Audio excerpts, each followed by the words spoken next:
Okay. Yeah. But USA Today called the city's draconian security measures. They called it draconian. They closed bridges to New Jersey. They created massive traffic boxes. Today said that? Yeah. Wow. They shut down streets, towed cars, restricted public transit. Public offices closed for days. Major overreaction. And then you've got restaurant owners spending, one guy spent $7,500 on food that he couldn't sell. Yep. And another smoothie shop was down 50%. So, and that's just a small sampling of what was said. Oh, well, I mean, when you go to Philly, more than any other city, because, you know, Times Square was still alive and well. People were going in and out, buying food, same thing in Washington, D.C. But when you go to Philly, you have these miles of barricades, whether they're the concrete barricades or the metal fencing going all the way around. Businesses were open. You know, a lot of them People couldn't get to them. Yeah, a lot of them chose to shut down because they recognized nobody's coming. But even when you had all these seas of people coming down the street, people would keep walking, but like, oh, they must be close anyway because the Pope is here. So yeah, just like I can understand this guy trying to be prepared for that, but you know, he had no way to have people get to his facility. Just like David and myself, we found it very difficult to navigate in the city. At one point, just to get to the street where our hotel was, we had to wear a wristband. We had to have permission to go back in the area where our hotel was. Major security overkill, Homeland Security exercise, I think. It's just totally ridiculous. Thanks for going out there covering the Pope. I mean, I know it wasn't the easiest thing to do, but you know, you and David Knight got in the trenches and you definitely deserve kudos. And I think we uncovered a lot. We uncovered a lot of the Pope's agenda. And, you know, anything else you want to say on that? Well, I just want people to realize that, you know, this is, you know, somebody coming from a foreign country, and I'm not knocking him because he's Catholic or anything like that. But we have President Obama in Washington, D.C., as I said before. You got the UN, all these other world leaders in New York. But for one guy, they shut down a city. Like I said, it was worse than D.C. It was worse than New York. It was completely ridiculous. It didn't have the financial benefits that actually had a very crippling effect. The only people who made a payday was the military-industrial complex. And those working overtime. Yes. Definitely, definitely. All right, well, we'll be back with more on the InfoWars Nightly News. I'm going to have Joe Biggs in studio as well to break down what's going on with these new gun surveys that they're sending out to people up in North Austin. Stay tuned.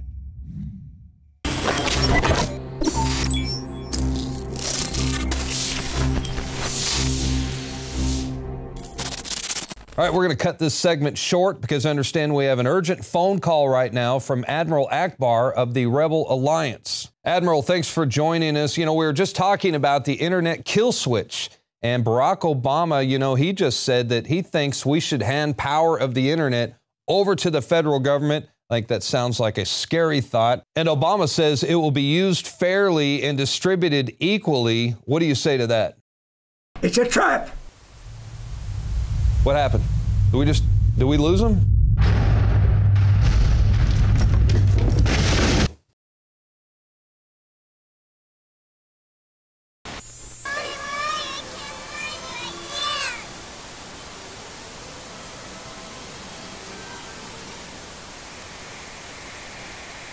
Brain Force is here. Ladies and gentlemen, I've been on this the last few months. You probably noticed I've been more crazed, more focused, less brain fog, more energy, more special reports, and it's because of Brain Force. One of the worst things with most energy products is it's not sustainable, right? You're gonna crash and gonna feel really bad afterwards. This has a bunch of different antioxidants and compounds and polyphenols. Everybody's on these drugs to knock their brain out because the brain's so fried. We kept changing this formula over and over and over again until it became sort of a grand puzzle. For example, the L-theanine inside of it, that is activated by the different compounds in the yerba mate that we put inside of it as well. This just increases the compounds you already have. This is what you're actually designed to run on. Exactly. It's kind of like a car will run on one form of junkie gas, but it runs really good on what it's designed for.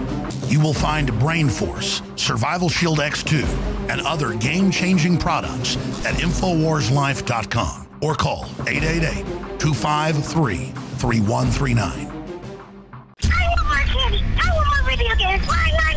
And it's that type of behavior that spurred me to do the research to develop a true nutraceutical formula that was designed to smooth out and help children focus. All of our children are hit with modern mind control. Television, music, fast food, GMOs, sugars, you name it. Young humans have not yet developed their nervous system and are being hammered daily by globalist concoctions. It's no wonder they can't focus and calm down and then are put on dangerous psychotropic drugs. Working with my team, we set out to find the best formula with the highest quality ingredients that children would actually like and take. We worked with the leading manufacturer in nutritional supplements that are safe for children to bring you the most affordable and powerful calming formula out there. Introducing Child Ease with herbs and calming extracts like chamomile and lemon balm and essential nutrients that taste great. Obtain your Child Ease today at InfoWarsLife.com. That's Child Ease exclusively at InfoWarsLife.com. Knockout is back. If you want a product that has 10 known ingredients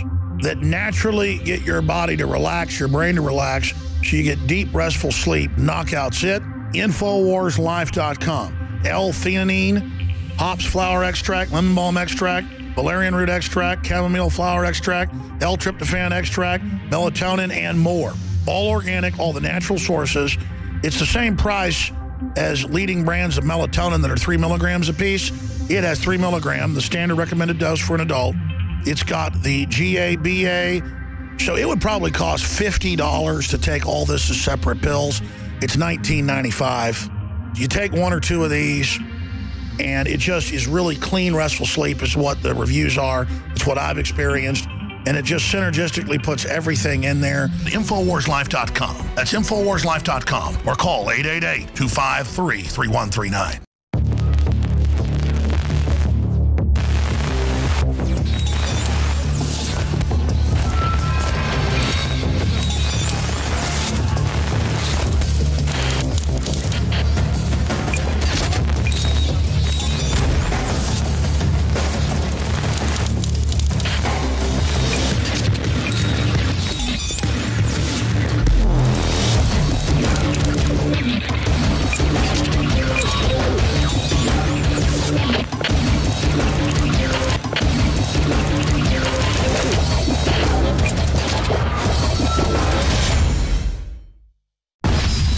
This is a protest, and this is a riot. If you can't tell the difference, then you are part of the problem. InfoWars.com. I have a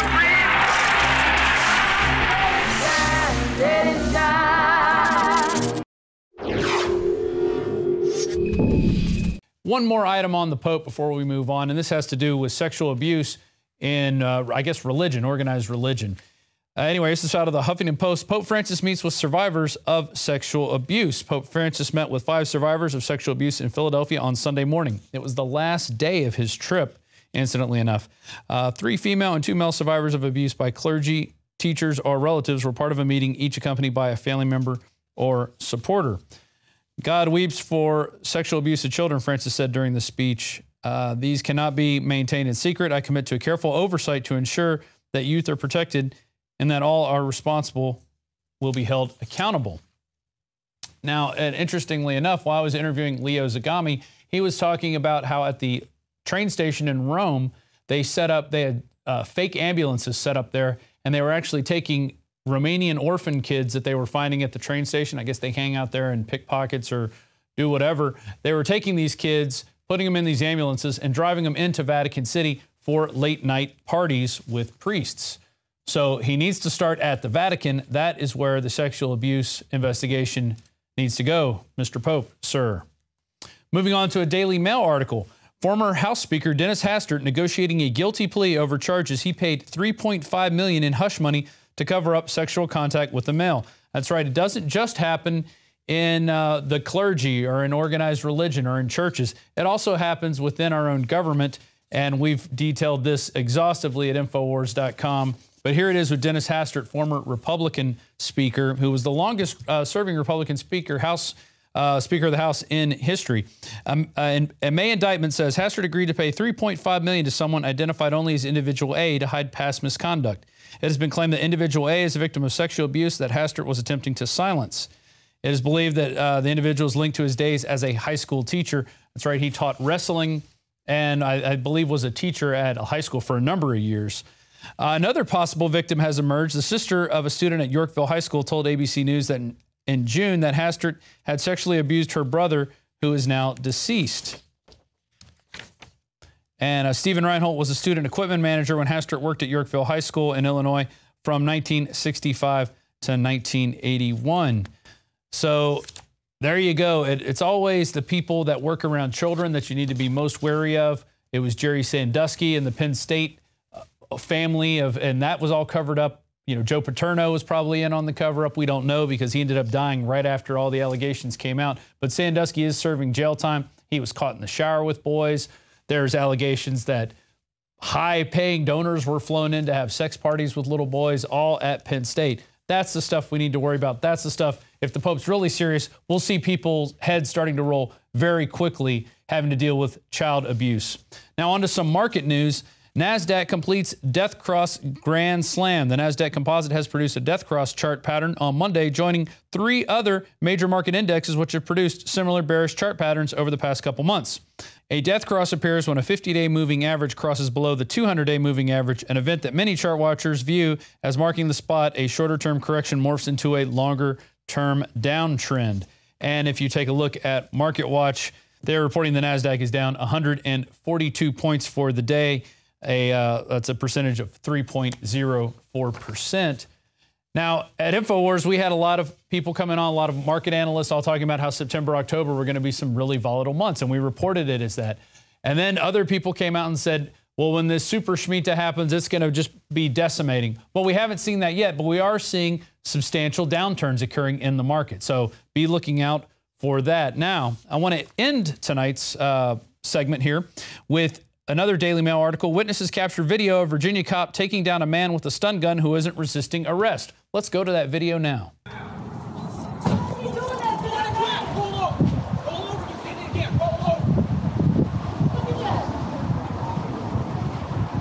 And that video comes right on the heels of the FBI making the announcement that they're going to collect more public information about police shootings of civilians. That is definitely some good news. This is information we do need to see out there.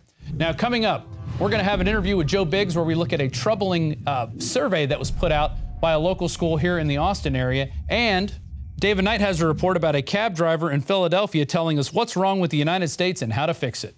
But first, here's a report from John Bound about how human rights are down, but beheadings are up.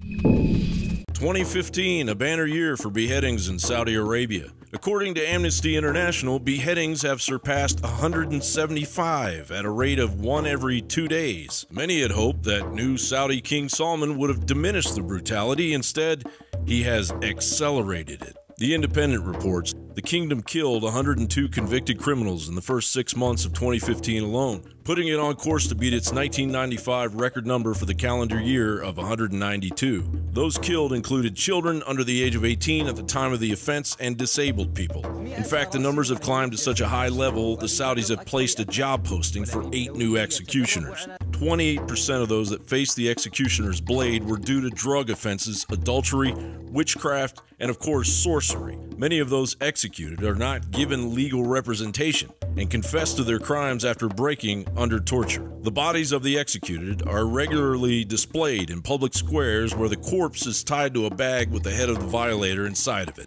something the United Nations and Amnesty International have long demanded an end to. 21-year-old Ali Mohammed Bakir al-Nimr faces crucifixion and beheading for attending a demonstration against the Saudi regime when he was just 17 years old. Well then, America and the rest of the representatives of the modern world must be furious with Saudi government for these blatant displays of medieval barbarism. Wrong. Saudi Arabia has been chosen to head an important UN human rights panel, and State Department Deputy Spokesman Mark Toner responded with enthusiasm. Toner said, "We would welcome it. We're close allies." Close allies. According to witness testimony to the classified 28 pages of the 9/11 report. Ladies and gentlemen, the Saudi government runs ISIS, runs Al-Qaeda.